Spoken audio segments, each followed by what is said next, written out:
Hello, friends, and welcome to Sleep Tight Stories.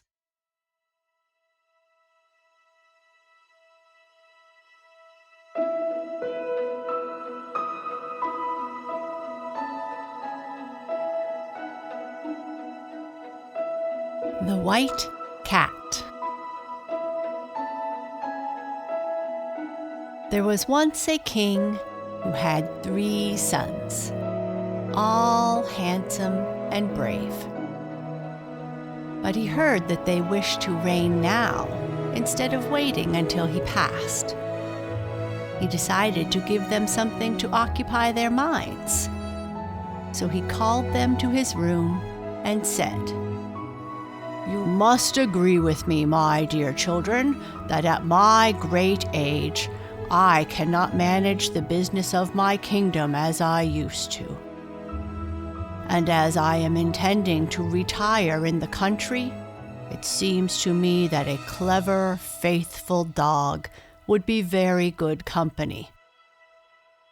And I promise you that whoever brings me the most beautiful little dog at once will become the next king."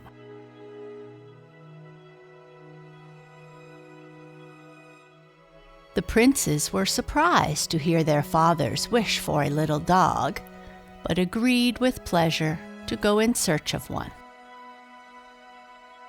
They said goodbye to the king, who gave them money and jewels, announcing that in a year he should expect them to return, all on the same day and at the same hour, bringing to him their little dogs. Then the princes set out, each by a different road, agreeing in a year's time to meet at a certain place a short distance from their home.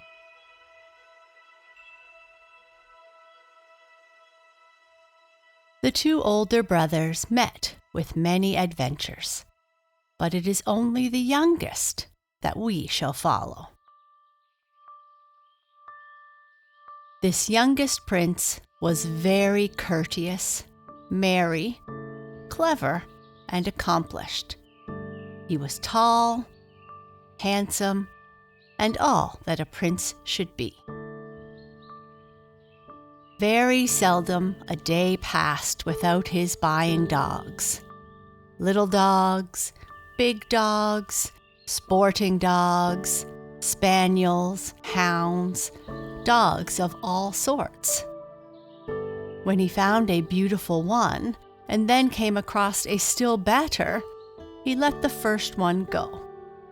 For being alone, he could not take care of 30,000 or 40,000 dogs.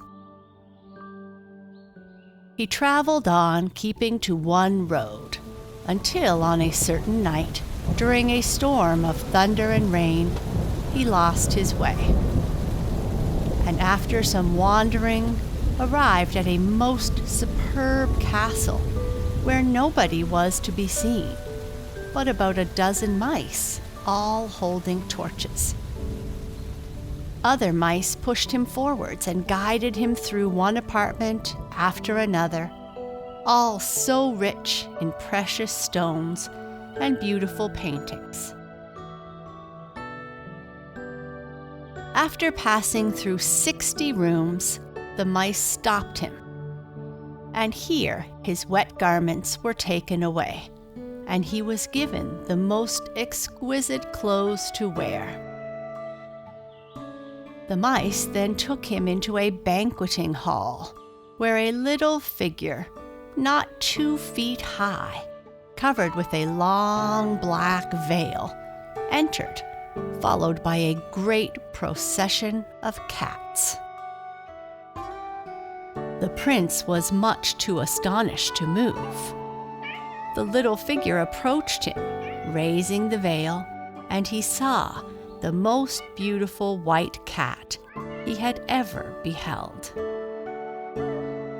Addressing the prince, she said, "King's son, welcome. My feline majesty sees you with pleasure."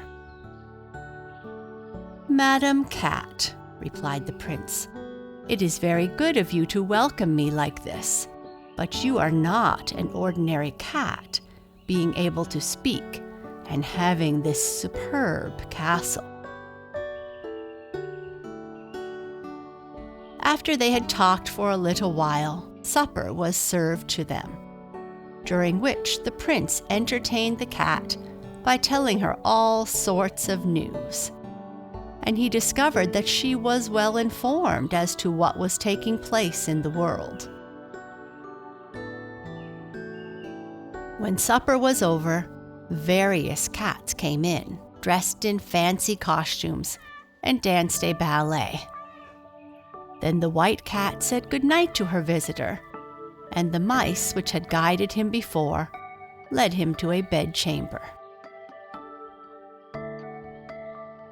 Early the next morning, the mice woke him up, and after he dressed in handsome hunting costume, he was led to the courtyard, where he found the white cat on the back of a splendid monkey, with about 500 other cats assembled, all ready for the chase. Never had the prince enjoyed anything so much, for although mounted upon only a wooden horse, he rode at a great pace. Day after day passed in such delights, the prince almost forgot his own country. A year passes very quickly when one has no care or trouble and is enjoying life. But the white cat knew when the prince should return home and reminded him, saying, "Don't you know you have only 3 days to look for the little dog for your father, and that your brothers will have found the most beautiful?" Then the prince came to himself and cried, "By what charm have you made me forget what is so important? Where shall I find the dog and a horse swift enough for such a journey?" And he was in great distress. The white cat comforted him, however, saying that the wooden horse would take him to his journey's end quickly enough, and that she herself would also provide the little dog. Then she handed to him a walnut, saying, "Put your ear to this shell, and you will hear him barking."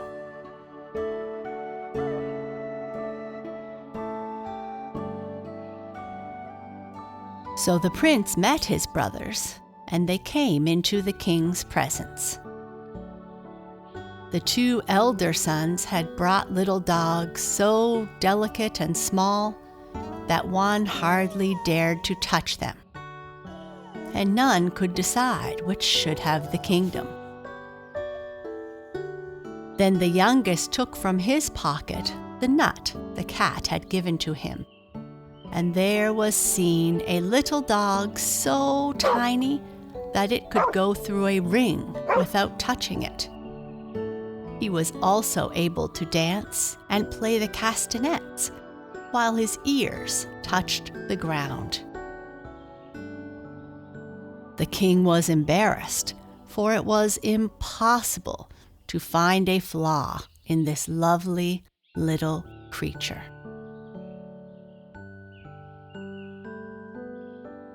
However, as he did not desire to part with his crown just yet, he declared that they had succeeded so well in their first quest that now he should like them to search by land and sea for a piece of linen so fine that it would pass through the eye of a very small needle.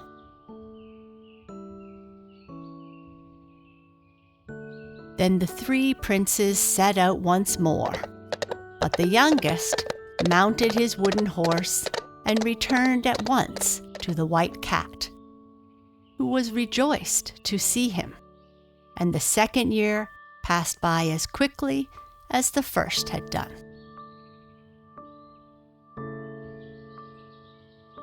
When the day came round appointed by the king for the return of his sons, the two elder appeared before him, and without waiting for the arrival of their brother, displayed their pieces of linen, which were a fineness quite astonishing. But although they would pass through the eye of a large needle, through the small needle the king had selected, they would not go. There was much murmuring at this, and while the brothers were disputing the king's decision, a charming sound was heard of trumpets and other musical instruments. It was the youngest prince who arrived in a chariot provided for him by the white cat. After respectfully greeting his father and embracing his brothers, he took out of a jeweled box a nut which he broke. On breaking the nut, he found a cherry stone. The stone was broken, and there was the kernel. In the kernel was a grain of corn. In the grain of corn, a seed. And within that, a piece of linen so fine that it passed 6 times through the smallest needle's eye. And on it were exquisite paintings of people and places. The king heaved a deep sigh, and turning to his children said, "Nothing pleases me in my old age so much as you fulfilling my desires, and I wish for you to prove it once more. Travel for a year, and he who at the end of the year brings home the most beautiful girl shall marry her and be crowned king on his marriage. I promise you that I will not defer this reward any longer."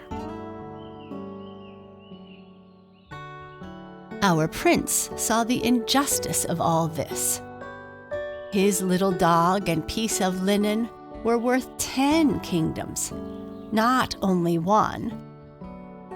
But he was too well brought up to go against his father's wishes, and mounting his chariot, he returned to the white cat's castle. "Well, king's son," said the white cat, "you have returned once more without your crown." "Madam," answered the prince, "your gifts should have gained it for me. But I am convinced that the king would have more pain in giving it up than I should have pleasure in possessing it." "Never mind," she replied, "you shall not neglect anything that may deserve it. And if you must conduct a beautiful girl to your father's court, I will look for one so that you may gain the prize. Meanwhile, let us be happy." If the cat had not taken pains to remember the time when he must return to the court, the prince would surely have forgotten it. On the evening before, she told him that she would bring him to one of the most beautiful princesses in the world. The cat told the prince that if he was truly her friend, he would send her away from the castle forever, and that the beautiful princess would be sent to him. The prince argued with his friend the cat until finally he agreed. Tears flowed from the prince's eyes as he sent her away into the woods. As he turned to go back into the castle, the most marvelous things happened. The body of the white cat grew large and was changed into that of a girl. Her whole appearance beautiful beyond words. Then there entered an immense number of lords and ladies, who, carrying their cat skins, or with them thrown across their shoulders, came and cast themselves at the feet of the queen, expressing their joy at seeing her again in her true form. She received them all with a kindness which showed the goodness of her heart, and then turning to the prince, she told the story of her life, and how by a wicked spell she had been changed into a white cat. "But it is you, my prince, who has freed me," she concluded. "As soon as I saw you, I knew my troubles were at end." They set out in a splendid carriage. As they drew near the castle where the three brothers were to meet, the queen entered into a little crystal rock ornamented with precious stones, and this was carried by richly dressed young men. The prince, who had remained in the carriage, saw his brothers approaching with wondrously beautiful ladies. On being questioned, he told them that he had brought a little white cat. They began to laugh at him and drove on, followed by the young prince, while after him was brought the crystal rock.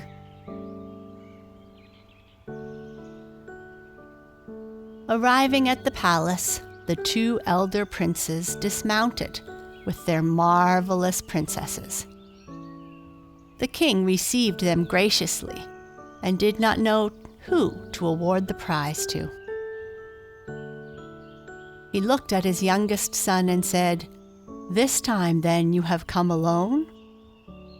Your Majesty will see in this rock a little white cat who meows sweetly and has soft little velvet paws," answered the prince.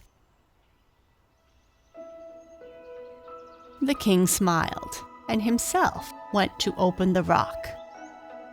But as he came near, the queen, with a touch, made it shatter to pieces. And from out of it she appeared like the sun that has been hidden by clouds. Her fair hair was spread over her shoulders and fell in waves to her feet, and she was dressed in a gown of white and rose color.